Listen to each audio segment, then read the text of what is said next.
Bomb പോട്രാ നെഞ്ചത്തിട്ട് പൊട്ടിയിട്രാ. അണ്ണ നമ്മ ആള് 2 ഗുണ്ട പോട്രാ. കവാലക്കുറ്റി അടി ഞാൻ തിരിക്കും. ഏതാ ഇതിനു മുമ്പ് ഇവിടെ കണ്ടിട്ടില്ലല്ലോ. ഇത് ഞങ്ങക്ക് തമിഴ്നാട്ടിൽ നിന്ന് പടക്കമായിട്ട് വന്ന ഗുണ്ടു തരും.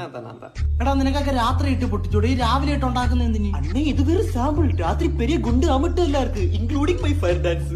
ഇവന്മാര് നാട് കത്തിക്കും. എന്തോന്ന് ചെയ്യുന്നേ? വാണം വിടുന്നു. നീ നിന്റെ വീട്ടിൽ പോയി വിട്ടാ മതി. ഈ വിടുന്ന വാണം വേറെ വല്ലവരും വീട്ടിൽ പോയി കയറിയ. എടാ ഒരു വാണം വിടാനുള്ള സ്വാതന്ത്ര്യം പോലും ഇല്ല ഇവിടെ.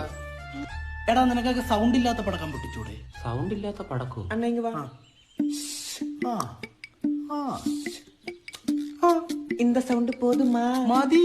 இனியும் கொஞ்சம் வேணுமா? വേണ്ട വേണ്ട വേണ്ട. ஆனா இந்த மாதிரி படக்கம் இல்லே. படக்கம்னா படக்குன்னு இருக்கணும். സോറി അണ്ണ പൊരി ഉണ്ടോണ്ടെങ്കിൽ എറിഞ്ഞ. ഈ പൊരിമണി അറിയാത്തടാ നീ പടക്കം കൊണ്ട് കൊടുത്തത്. നിനക്ക് 5 പൈസയുടെ ബുദ്ധി ഉണ്ടടാ വാളി.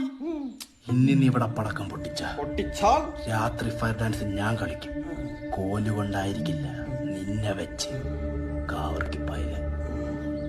அந்த பெருச குறா இவன்டே வாயிலிட்டு பிடிச்சாலே சரியாവും. സത്തപ്പോ ലൈറ്റർ അല്ലേ അണ്ണാ പോയത്?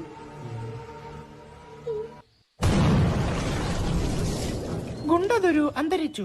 25 വയസ്സ്. പൂരം നക്ഷത്രം.